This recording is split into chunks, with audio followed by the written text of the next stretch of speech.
오늘 우리에게 주시는 하나님 말씀은 마가복음 1장 12절부터 20절까지 말씀입니다. 우리 한 절씩 읽겠습니다. 성령이 곧 예수를 광야로 몰아내신지라.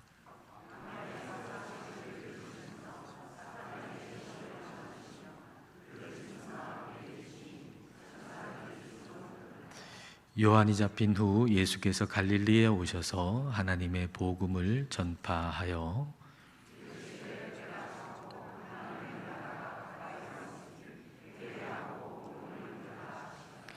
갈릴리 해변으로 지나가시다가 시몬과 그 형제 안드레가 바다에 금을 던지는 것을 보시니 그들은 어부라.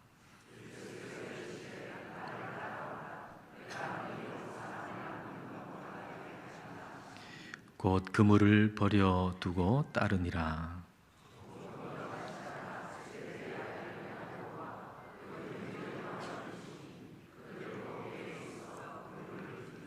함께 읽겠습니다. 곧 부르시니 그 아버지 세베대를 품꾼들과 함께 배에 버려두고 예수를 따라가니라. 아멘.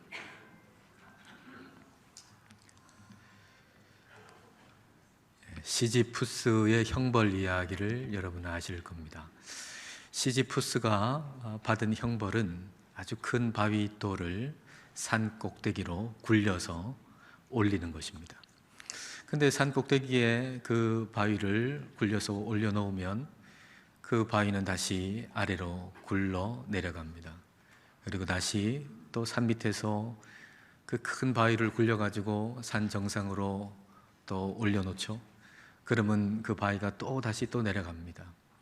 이걸 계속해서 반복하는 것이죠. 자, 이런 상황에서 가장 고통스러운 것은 무엇일까요? 그 큰 바위를 산 정상까지 굴려 올릴 때의 육체적인 고통, 이것도 참 고달픔이겠지만 더 큰 고달픔은 그 일에서 의미를 찾을 수 없다는 것입니다. 우리의 삶에서 가장 힘든 상황은 그 상황에서 의미를 찾을 수 없을 때입니다.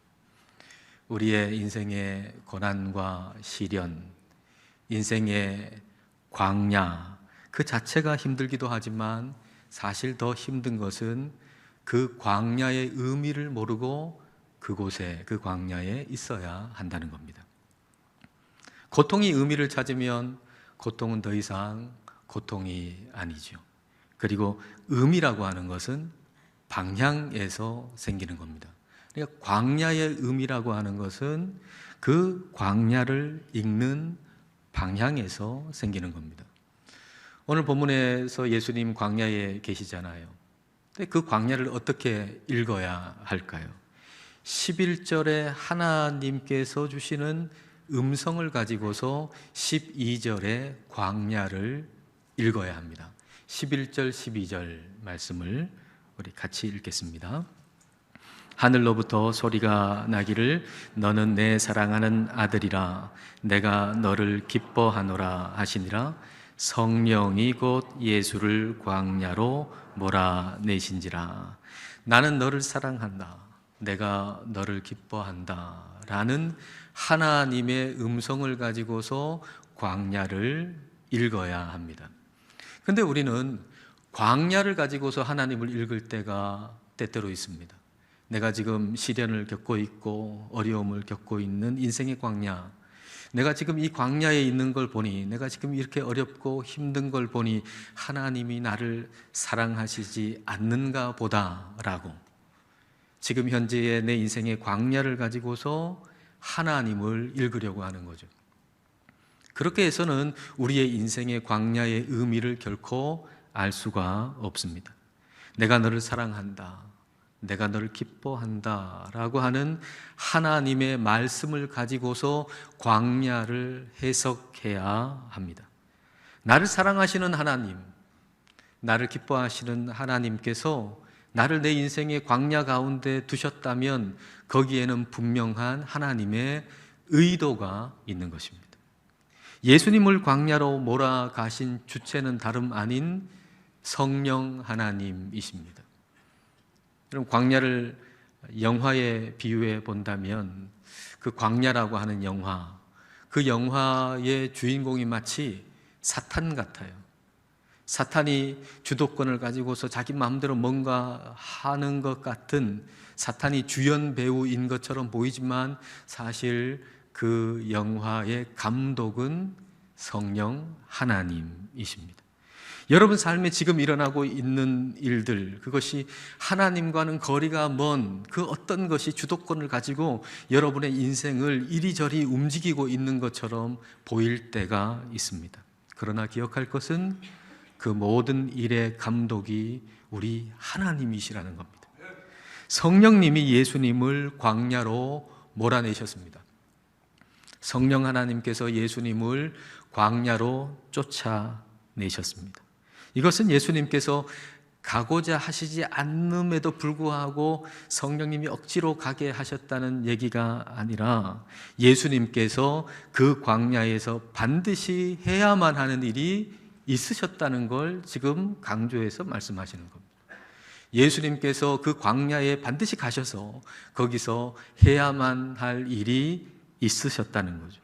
하나님께서 우리를 때로 광야로 밀어 넣으시는 것은 우리의 인생 가운데 우리가 반드시 그 광야에서 해야만 하는 일이 있기 때문입니다. 그렇다면 광야에서 해야 하는 일은 뭘까요? 우리가 광야에서 해야 하는 일은 뭘까요? 13절 말씀 함께 읽겠습니다. 광야에서 40일을 계시면서 사탄에게 시험을 받으시며 들짐승과 함께 계시니 천사들이 수종들더라. 예수님께서 광야에서 하신 일은 사탄에게 시험을 받는 일이었습니다. 이 시험은 다름 아닌 방향 싸움입니다. 하나님께 순종하는 방향과 하나님의 뜻에 등지는 방향, 이 두 방향의 싸움입니다. 인생의 광야는 방향 싸움이 있는 전쟁터입니다. 사탄은 광야에서 예수님의 방향을 바꾸려고 시도했던 것이죠. 에덴 동산에서 사탄이 그 아담과 하와에게 너 하나님같이 될 수 있다라고 얘기하면서 하나님께 순종하는 방향을 하나님을 등지는 방향으로 바꾸어 놓으려고 하지 않았습니까? 그처럼 이제 광야에서 예수님에게 당신은 하나님이니 당신이 하나님이 아니냐, 당신이 하나님이니 그 누구의 말을 따를 필요도 순종할 필요도 없다라고 하면서 예수님의 방향을 바꾸어 놓으려고 했던 것입니다.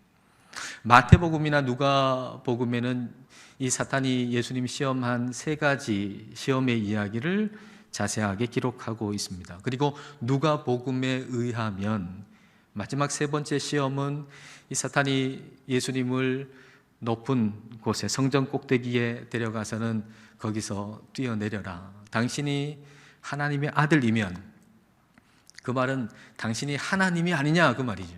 사탄은 알고 있어요. 이분이 하나님의 아들이냐 아니냐를 모르는 게 아니라 사탄은 알고 있어요. 당신이 하나님의 아들이 아니냐, 그러니 거기서 뛰어내려라. 그러면서 성경 구절 하나를 사탄이 인용하잖아요. 그게 시편 91편의 말씀이죠. 시편 91편 10절 11절 말씀. 자, 함께 읽겠습니다. 그가 너를 위하여 그의 천사들을 명령하사 내 모든 길에서 너를 지키게 하심이라. 그들이 그들의 손으로 너를 붙들어 발이 돌에 부딪히지 아니하게 하리로다. 하나님이 너를 지키시고, 그리고 하나님이 너의 발이 돌에 부딪히지 않게 해 주신다라고 말씀하시지 않으셨느냐? 그러니 거기서 뛰어내려라. 그렇게 얘기를 하는 겁니다.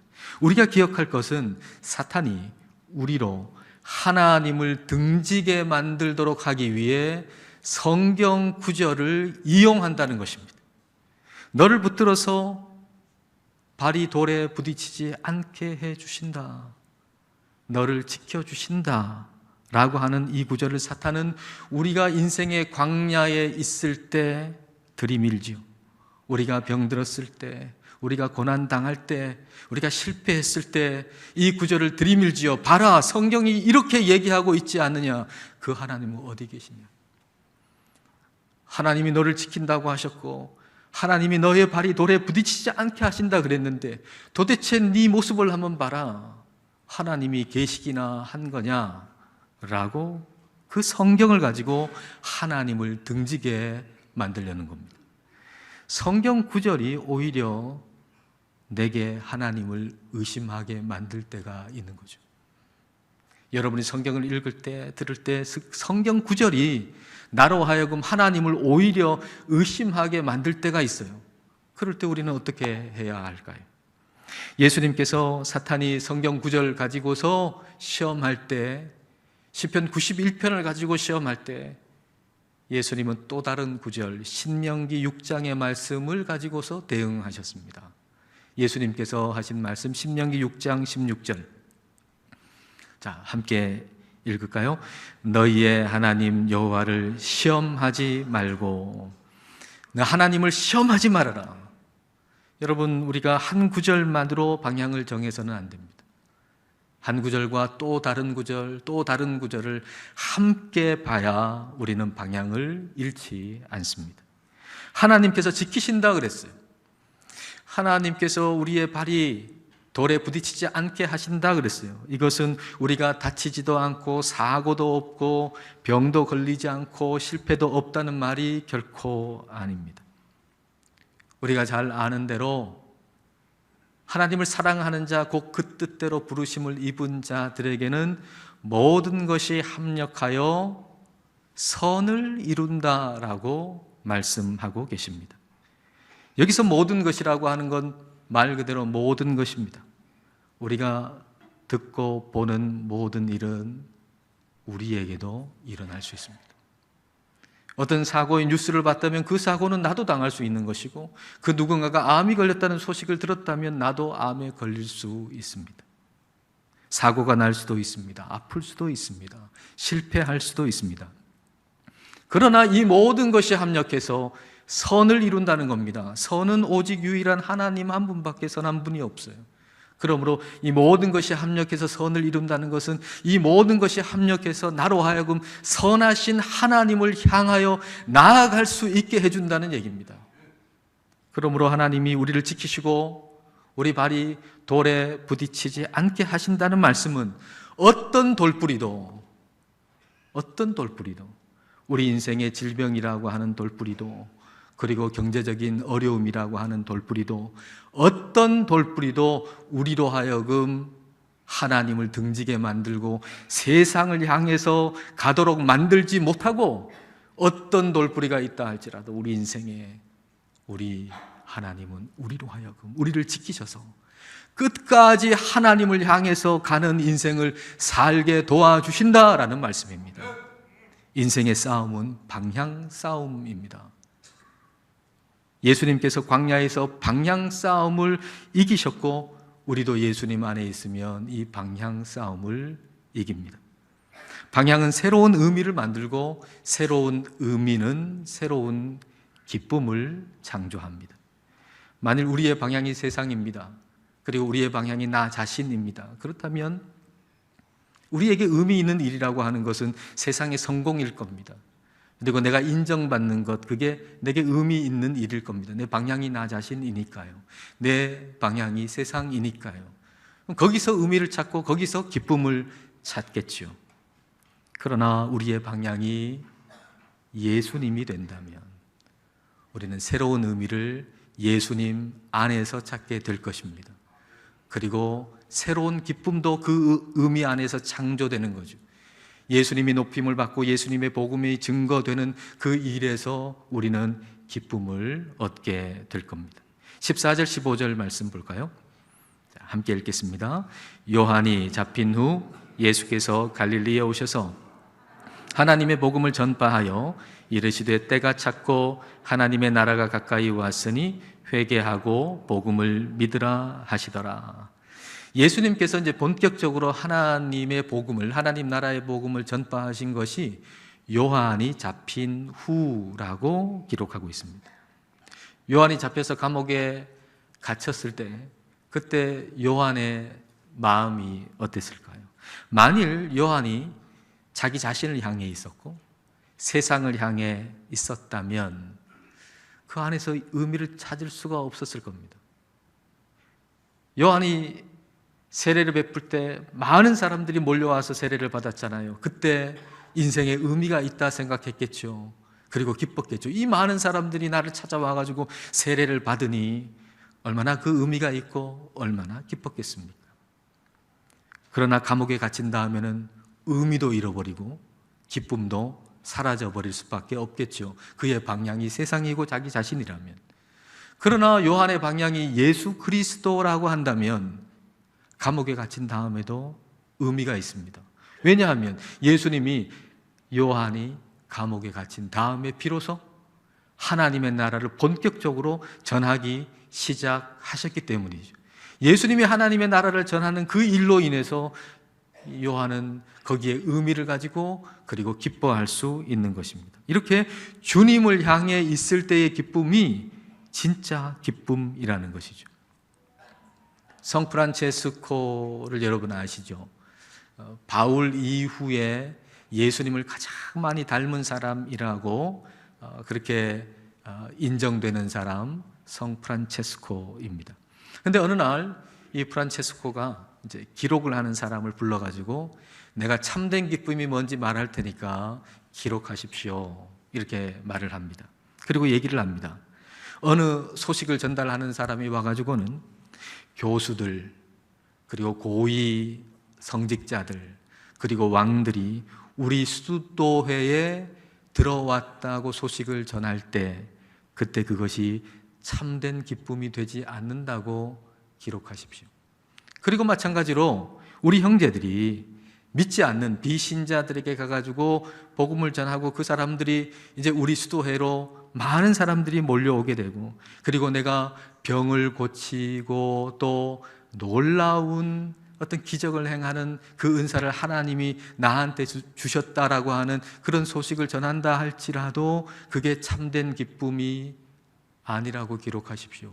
그렇게 기록하는 사람이 기록하다가 그러면 참된 기쁨이 뭡니까? 그런 게 참된 기쁨이 아니면 참된 기쁨이 뭡니까? 하고 묻죠.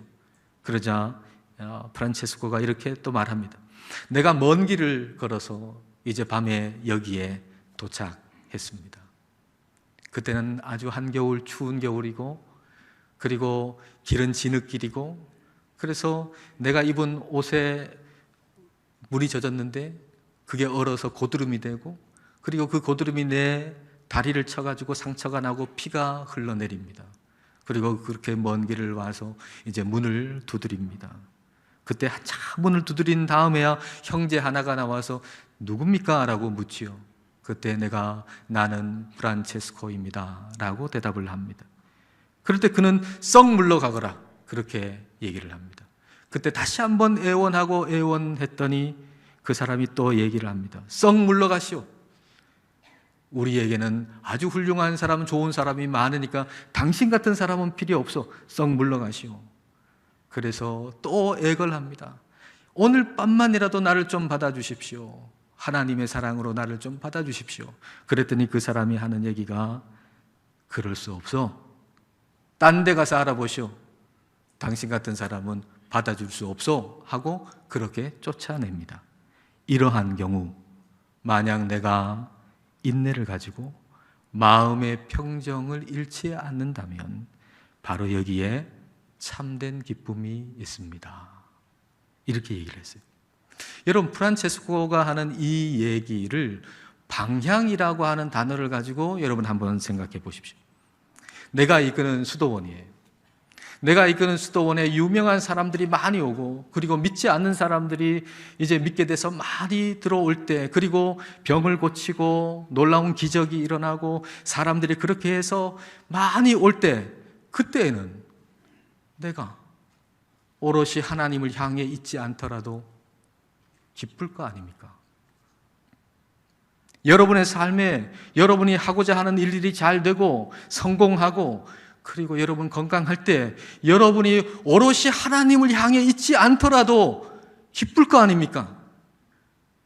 여기 애광교회에 많은 사람들이 몰려온다면 제가 하나님께 오롯이 향해 있지 않더라도 기쁠 거 아닙니까? 그 일이 잘못됐다는 얘기가 아니라 방향을 얘기하는 거죠. 그러나 내가 완전히 멸시받고 무시받을 때 기쁠 수 있는 것은 내가 오롯이 예수 그리스도를 향하지 아니하면 기쁠 수 없는 일이라는 거예요. 내가 무시를 받고 있어요. 아무도 인정해 주지 않아요. 실패했어요. 그때도 여전히 내 마음속에 기쁨이 있다면 그것은 오롯이 예수 그리스도를 바라보기 때문에 생기는 기쁨이며 그때의 그 기쁨이야말로 참된 기쁨이다 라는 얘기입니다. 참된 기쁨은 환경에서 오는 것이 아니라 방향에서 오는 것입니다. 그러므로 우리가 점검해야 될 것, 그것은 바로 방향입니다. 예수님으로 인한 기쁨이 우리에게 없다면 우리는 하나님의 나라를 등지고 있기 때문일 겁니다.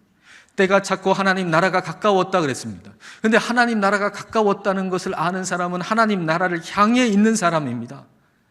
등지고 있으면 아무리 가까이 와도 몰라요. 가까이 오던 것이 내 등짝을 확 내리칠 때 그때 비로소 이게 왔구나라고 하는 걸 알지요. 하나님 나라가 가까이 왔다는 것을 아는 사람은 하나님 나라를 향해 있는 사람이에요.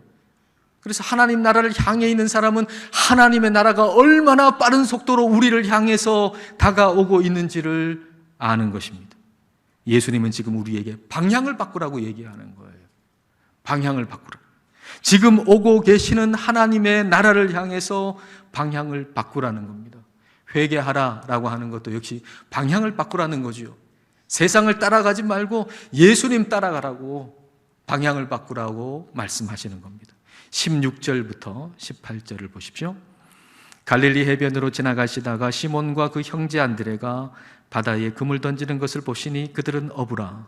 예수께서 이르시되 나를 따라오라. 내가 너희로 사람을 낚는 어부가 되게 하리라 하시니 곧 그물을 버려두고 따르니라. 시몬 베드로와 안드레에게 예수님 가셔서 나를 따라오라 그랬어요. 그랬더니 그들이 즉시 곧 그물을 버려두고 예수님을 따랐다는 것입니다. 여러분, 마가복음은요 굉장히 간결합니다. 마가복음은 장황하게 설명하지 않고 핵심만 이야기합니다. 마가가 성령님께서 마가를 통해서 지금 핵심적으로 이야기하시는 것은 예수님께서 우리를 부르실 때 우리가 해야 할 단 한 가지 일, 그것은 예수님께 순종하는 것뿐이다 라는 거예요. 마가는 아주 간결하게 우리에게 말씀하고 계세요. 예수님이 너를 부르시느냐? 그러면 즉시 예수님을 따라라. 그것 외에는 없다. 예수님이 우리를 부르실 때 우리가 해야 할 단 한 가지 일, 그것은 순종하여 그분을 따르는 것밖에 없다. 그걸 말씀하시는 거죠. 한 방향으로 가기 위해서 다른 방향과 멀어져야 합니다. 서울로 가기 위해서는 부산과 멀어져야 합니다. 부산과 멀어지지 않은 채 서울로 가까이 가는 길은 없습니다. 예수님께 가까이 가기 위해서 멀어져야만 할 것이 있습니다. 예수님께 가까이 가기 위해서 버려야 할 것이 있단 말입니다. 19절, 20절 같이 읽겠습니다. 조금 더 가시다가 세베대의 아들 야고보와 그 형제 요한을 보시니 그들도 배에 있어 그물을 깁는데 곧 부르시니 그 아버지 세베대를 품꾼들과 함께 배에 버려두고 예수를 따라가니라. 예수님을 따라가려면 아버지와 품꾼과 배와 멀어져야 합니다. 멀어진다고 하는 것은 꼭 물리적인 거리가 멀어져야만 멀어지는 것이 아니라 목적이 바뀌는 것도 멀어지는 거죠. 목적이 바뀌면 이전에 가지고 있던 목적과 멀어지게 되는 것입니다. 베드로, 안드레, 야고보, 요한, 이런 어부에게 예수님은 나를 따르라 하면서 말씀하시기를 너희를 사람 낚는 어부가 되게 하겠다고 말씀하셨어요. 다시 말하면 너의 인생의 목적을 바꾸시겠다는 겁니다. 사람을 낚는 어부라고 번역된 헬라어를 직역하면 사람의 어부입니다. 낚는다는 말은 없습니다. 사람의 어부, 즉 물고기가 목적인 어부가 아니라 사람이 목적인 어부가 되게 하겠다는 거죠. 사람을 건져 올리는 어부, 사람을 살리는 어부가 되게 하겠다는 것입니다. 목적을 바꾸겠다는 거예요. 예수님의 목적이 사람 아닙니까? 예수님이 이 땅에 오신 목적이 뭡니까? 우리를 건지려고 오신 거죠. 예수님의 목적이 사람입니다. 누가복음 19장 10절 말씀. 자, 예수님이 온 것이 목적이 뭔가 말씀하시잖아요. 자, 같이 읽겠습니다. 인자가 온 것은 잃어버린 자를 찾아 구원하려 함이니라. 예수님은 한 영혼을 바라보고 계세요. 한 사람을 바라보고 계세요. 어부가 예수님을 따르면 사람의 어부가 된다는 겁니다. 예수님을 따르면 예수님이 바라보시는 사람을, 예수님이 바라보시는 영혼을 바라보게 된다는 거죠. 예수님이 목적하시는 바를 목적하게 되는 사람이 된다는 것입니다. 회사원이 예수님을 따르면 사람의 회사원이 됩니다. 그동안에는 돈을 목적으로 그 회사를 다녔다면 이제 예수님을 따르게 되면 그 회사에 사람을 건지기 위해서 그 회사를 다니는 사람의 회사원이 되는 거죠. 학교를 다니는 사람이 예수님을 따르면 사람의 학생, 사람의 교사가 되는 거죠. 그 학교를 다니는 목적이 그 학교에 있는 사람을 건지기 위해서, 그 학교에 있는 사람을 살리기 위해서 그 학교를 가는 것입니다. 주부가 예수님을 따르면 사람의 주부가 되는 거죠. 즉 자신의 부모님 그리고 남편, 자녀들을 건져 올리는 주부가 되는 것입니다. 예수님을 향하여 방향을 바꾸면 다른 이의 방향을 바꾸는 사람이 됩니다. 멸망을 향해서 가는 사람을 생명으로 가게 만드는, 사람 살리는 사람이 되는 것입니다. 인생의 문제는 방향의 문제입니다. 우리 인생의 문제는 다른 게 아닙니다. 우리의 인생의 문제는 방향의 문제입니다. 그런데 우리의 인생의 유일한 길은 예수 그리스도밖에 없습니다. 그래서 예수 그리스도 안에서만 방향의 문제를 해결할 수 있습니다. 예수님 안에서 방향의 문제, 그 싸움에서 여러분 이기십시오. 지금 여러분 가운데 방향 싸움이 있는 분이 있을 겁니다. 예수 그리스도 안에서 방향 싸움에 이기십시오. 그리고 여러분의 방향만 바뀔 뿐만 아니라 다른 많은 사람들의 방향이 예수님으로 향해 갈 수 있도록 돕는 의미 있는 인생 다 되시기를 주님의 이름으로 축복합니다. 기도하시겠습니다. 이 시간 우리 기도하실 때 방향을 생각해 보십시다. 내 삶에 의미가 없다고 여기는 것이 방향이 잘못된 탓은 아닐지를 생각해 봅시다. 내 삶에 기쁨이 없는 것이 내 인생의 방향이 나에게만 향해 있기 때문은 아닌지를 생각해 봅시다. 내 인생의 방향이 예수님께 순종하는 방향인가, 아니면 주님을 등진 방향인가를 생각해 봅시다. 그리고 기도합시다. 오롯이 주님만을 향해 살기를 기도합시다. 주님만을 향하여 살아 주님께로부터 오는 의미, 주님께로부터 오는 기쁨을 누리게 하시고 또 다른 이의 방향을 멸망에서 생명으로 바꾸게 하는 사람이 되기를 이 시간 함께 기도하시겠습니다.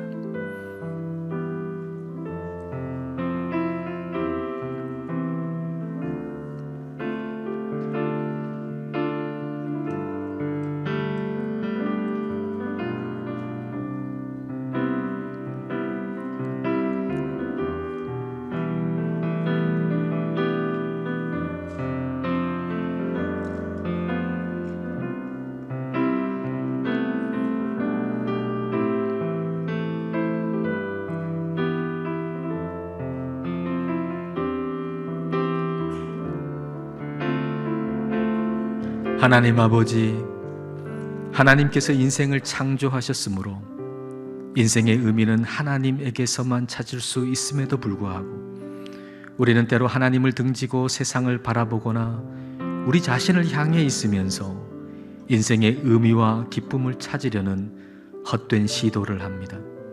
성령님, 저희들의 방향이 바뀌기를 원합니다. 예수 그리스도를 향해 생각을 틀고 마음을 틀고 몸을 틀게 하옵소서. 예수 그리스도 안에서 방향 싸움에 항상 이기게 하셔서 주님을 따르게 하옵소서. 그리하여 어느 곳에 있든지 멸망으로 가는 사람들을 생명으로 방향을 바꾸도록 돕는 자로 살게 하여 주옵소서. 예수님 이름으로 기도드립니다. 아멘.